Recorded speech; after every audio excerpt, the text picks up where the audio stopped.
नमस्ते दोस्तों। आज हम पॉलिटिकल में आर्टिकल 1 से शुरुआत करते हैं। टोटल आर्टिकल कितने हैं? 395। लेकिन आज केवल हम एक ही आर्टिकल पढ़ेंगे और वो आर्टिकल 1। ये क्या कहता है? भारत के संविधान के आर्टिकल 1 पर चर्चा करने का जो हमारे देश की राजनीति और संवैधानिक संरचना की नींव रखता है। आर्टिकल 1 को अक्सर भारत का नाम और क्षेत्रीय व्यवस्था के रूप में जाना जाता है, लेकिन इसके पीछे का इतिहास, कानूनी पहलू और इसका महत्व है। आर्टिकल आर्टिकल 1 क्या कहता है, चलिए देखते हैं। भारत एक संघ है। आर्टिकल 1 क्या बोलता है? भारत एक संघ है।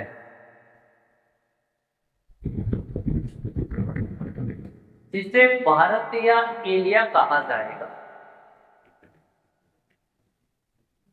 ये संघ ऐसे राज्य मतलब स्टेट से मिलकर बनेगा जैसा कि संविधान के प्रथम अनुसूची में वर्णित है। यह आर्टिकल संक्षिप्त लेकिन इसके पीछे गहरा अर्थ है और संरचनात्मक आधार छिपा है। यह बताता है कि भारत एक केंद्रीकृत संघ है। केंद्रीकृत संघ है मतलब भारत में जो स्टेट है उनके पास कोई पावर नहीं, सारा किसमें? सेंटर में।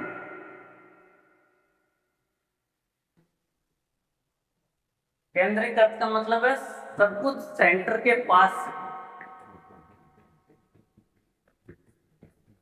नहीं कि एक संघीय ढांचा जिसे अमेरिका की तरह राज्य मिलकर बना हो। अमेरिका क्या है? राज्यों का राज्य से मिलकर बना। लेकिन भारत में ऐसा नहीं है। भारत का वजूद है, किसी राज्य का वजूद दूसरे राज्य में मिला के खत्म किया जा सकता है, लेकिन भारत का है। लेकिन अमेरिका में ऐसा नहीं। अमेरिका में किसी राज्य को खत्म नहीं किया जा सकता। वहां पर दोहरी नागरिकता है, यहाँ पर केवल एक ही नागरिक। अनुच्छेद 1 की उत्पत्ति को समझने के लिए हमें स्वतंत्रता के बाद के हालात को देखना होगा। 1947 भारत की आजादी के बाद देश को सैकड़ों रियासतों ब्रिटिश प्रांतों से जोड़ने की चुनौती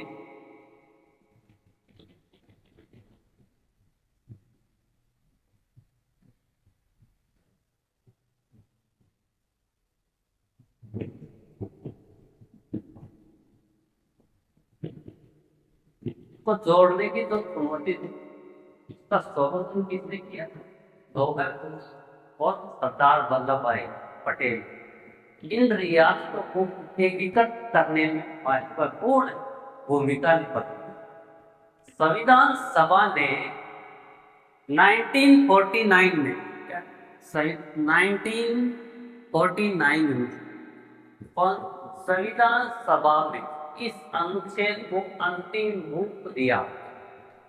यह जब यह तय हुआ कि भारत एक संघ होगा। 1949 में यह क्या हुआ कि भारत एक संघ है, संघ शासित प्रदेश, संघ, समझ रहे? न कि संघीय गणराज्य। यह शब्द संघ इसलिए चुना गया क्योंकि इसमें केंद्र की सर्वोच्चता स्पष्ट है। संघ शब्द क्यों चुना गया 1949 में? क्योंकि इसमें जो केंद्र दिया हुआ है, केंद्र, सेंटर, ये इसके छोटे छोटे पार्ट होंगे। ये क्या है? स्टेट। ये सब स्टेट है, लेकिन सारी पावर किसके पास है? सेंटर के पास। जैसा कि बाद के आर्टिकल जैसे 356 में देखा जा सकता है, कानूनी और संवैधानिक महत्व। संघ का अर्थ है भारत एक इंडस्ट्रियल यूनियन ऑफ स्टेट, जैसा कि सुप्रीम कोर्ट ने कई मामलों में कहा है। For example, S R Bommai versus union of India 1994। इसका मतलब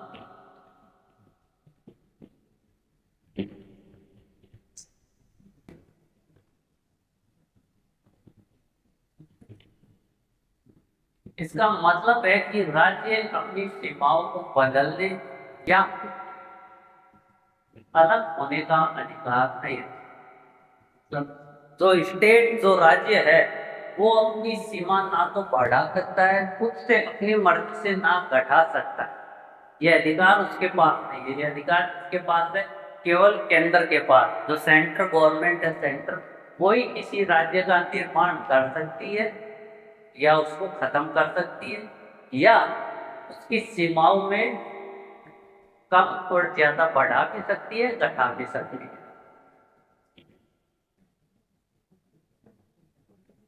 यह केंद्र के नियंत्रण पूरी तरह हरदम अनुसूची या अनुच्छेद हरदम अनुसूची से जुड़ा है, जिसमें भारत के 28 राज्य और 8 केंद्र शासित प्रदेश शामिल हैं।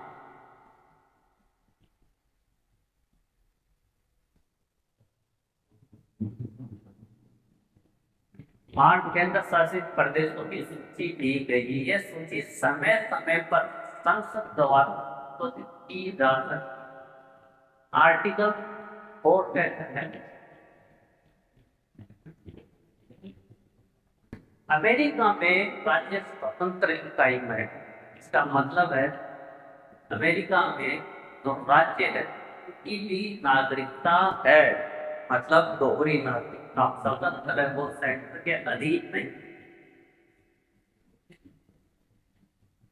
लेकिन भारत में राज्य केंद्र के अधीन है। यह ब्रिटिश शासन के प्रांतीय स्वायत्तता मॉडल से प्रेरित है, लेकिन स्वतंत्रता के बाद इसे लोकतांत्रिक ढांचे में डाला गया।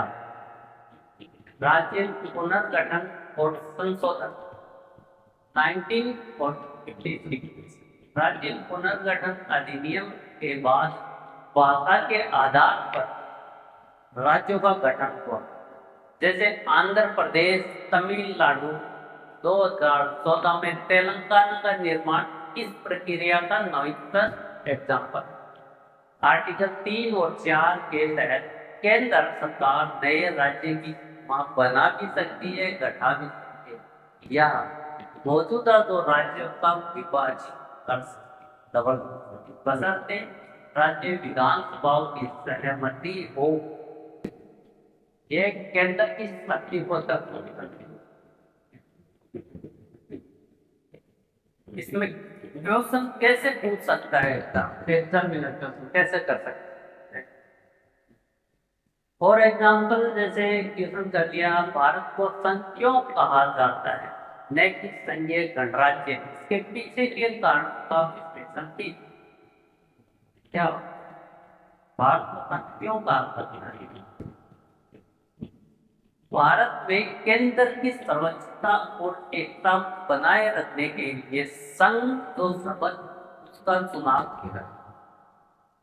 संविधान सभा डर था कि संघीय शपथ राज्यों को ज्यादा स्वायत्तता दे सकता है। अगर ऐसा हुआ तो भारत के टुकड़े होना भी ज्यादा टाइम तो देश की अखंडता के लिए खतरा हो सकता था। इसलिए संघ अब क्वेश्चन एग्जाम्पल, राज्य पुनर्गठन अधिनियम 1956 अनुच्छेद 1 को कैसे प्रभावित, ये भी एकदम इस अधिनियम में प्रथम अनुसूची को अपडेट किया और भाषा आधारित राज्यों का गठन, इससे संघ की मजबूत अनुच्छेद एक न केवल भारत का नाम या क्षेत्र बताता है, बल्कि ये हमारी एकता, अखंडता, विविधता और केंद्र की शक्ति का प्रतीक है। यह संविधान का वह आधार है जिस पर हमारा लोकतंत्र खड़ा हुआ है। इसलिए आर्टिकल 1 लिखो है। समझ गए? आर्टिकल 1 खत्म। लग रहा था छोटा सा, लेकिन अगर इसको अच्छे से समझा जाता है, जैसे जितनी गहराई में इसके क्वेश्चन किए जा सकते हैं, आर्टिकल ये पूरी क्लास पे हम अब तक मिलते हैं आर्टिकल 2 के साथ। तब तक के लिए धन्यवाद।